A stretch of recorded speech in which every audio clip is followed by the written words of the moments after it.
បាទសួស្តីអ្នកទាំងអស់គ្នាឥឡូវនេះខ្ញុំឃើញរថយន្តមួយគួរឲ្យចាប់អារម្មណ៍មែនទែនបងប្អូនបាទនេះគឺជារថយន្ត Geely Galaxy R6 បងប្អូន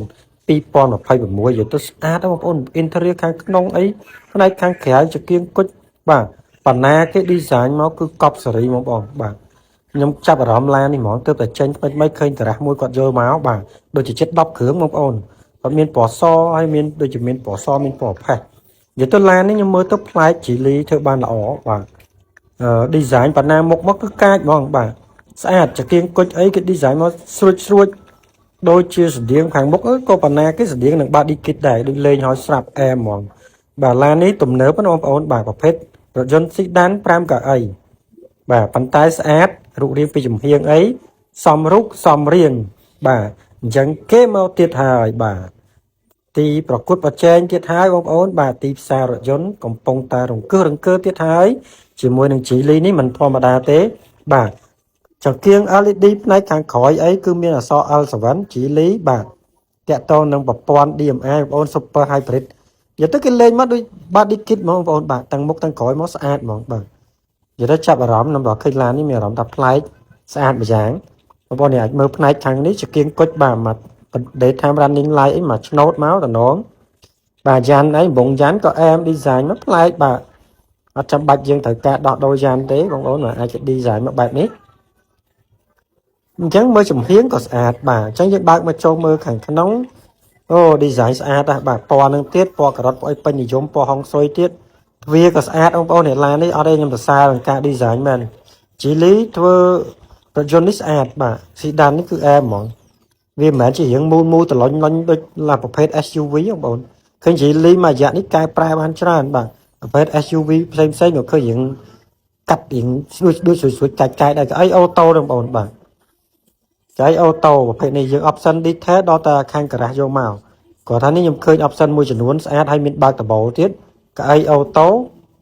ល្អបងប្អូនល្អបាទហើយតម្លៃវិញមិនគួរឲ្យជឿបងប្អូនឃើញដូចជាតែ17ជាងទេបាទ17ជាង18ទេហើយយើងបើកបរបានដូចជារ៉េងអង្គុយ125គីឡូបើកបរបានដល់2000គីឡូបងប្អូនបាទហើយតាក់ទងអេក្រង់កំសាន្តក៏ធំទូលាយកន្លែងនេះ wireless charge តែមិនដឹងថាខាងគេយកមក full អត់បាទនិយាយទៅប្លែកស្អាតបាទ Geely ធ្វើលើកនេះបានល្អចំណុចបាទឡើយដបទឹកអីចំណុចបានឃើញចំណុចល្អច្រើន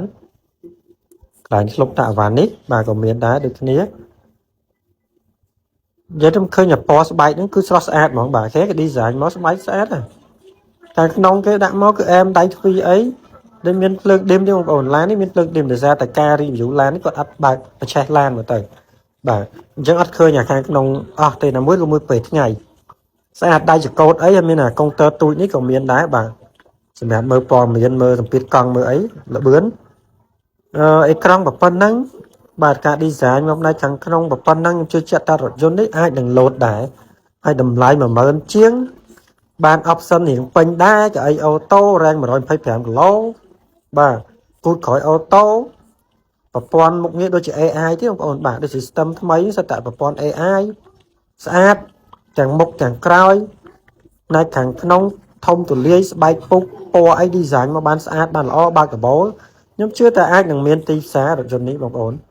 បាទបងប្អូនត្រូវការមើលអីអាចទៅការ៉ាសគាត់បានបងប្អូនបាទឃើញមានគាត់នាំចូលមកដល់មាន stock ស្រាប់តែម្ដងផ្នែកខាងក្រោយអីក៏មិនចង្អៀតអីណាស់ណាបងប្អូនបាទ design មកបានល្អស្អាតមានម៉ាស៊ីនត្រជាក់កណ្ដាលពិសេសគឺអាគៀនទ្វារធ្វើមកយ៉ាងប្រណិតហ្មងឡានតម្លៃ10000ជាងមិនតែ design មកគឺថាខ្ញុំសូមសរសើរឡាននេះមែនបងប្អូនវារឿងពិបាកនឹង compare ដែរព្រោះយើងជួបឡានជាច្រើនហើយដូចជាអត់ទាន់មានឡានណាដែល interior ខាងក្នុង10000ជាងដែលយើងប្រយើងប្រណិតបែបនេះទេតែនេះមើលទៅយើងប្រណិតច្រើនបាទដៃចកោតអីអត់ចោលបងប្អូនណាតាក់ទងនឹង logo Geely អេក្រង់កំសាន្តដូចជាមាន2បងប្អូនបាទ12ចុចជាងហើយជាមួយនឹង 15.4 អ៊ីងកន្លែងនេះបាទមានម៉ាស៊ីនត្រជាក់កណ្ដាលមាន USB Type C សាកថ្មបាទកន្លែងកណ្ដាលមានដៃដាក់ដបទឹកខ្ញុំគិតថារថយន្តប៉ុណ្ណឹងតម្លៃប៉ុណ្ណឹងស័ក្តិសមហើយសម្រាប់ប្រើប្រាស់បងប្អូនបើកកបោវាមិនមែនជា Sky View វាបើកកបោបានមួយកណាត់បងប្អូនណាបាទហើយសាំងផងអគ្គិសនីផងបើកបោបានដល់2000គីឡូសិតតាសេរី Super Hybrid ហើយសិតតាជាគូប្រកួតប្រជែងរង្គើទីផ្សារប្រទេសកម្ពុជាទៀតហើយសូម្បីតែខ្ញុំក៏ចាប់អារម្មណ៍រថយន្ត Geely នេះដែរ L6 បងប្អូនបាទហើយឃើញបងប្រុសគេ L7 ក៏ស្អាតដែរបាទអញ្ចឹងបងប្អូនចាប់អារម្មណ៍បាទអាចតាក់ទងខាងក្រាស់គាត់ទៅគូតក្រោយទៅលេខក៏អូតូដែរបាទត្រូវការគ្រឿងតុបតែងអាចមកលេខបាននៅ EV Collection បងប្អូនណាបាទ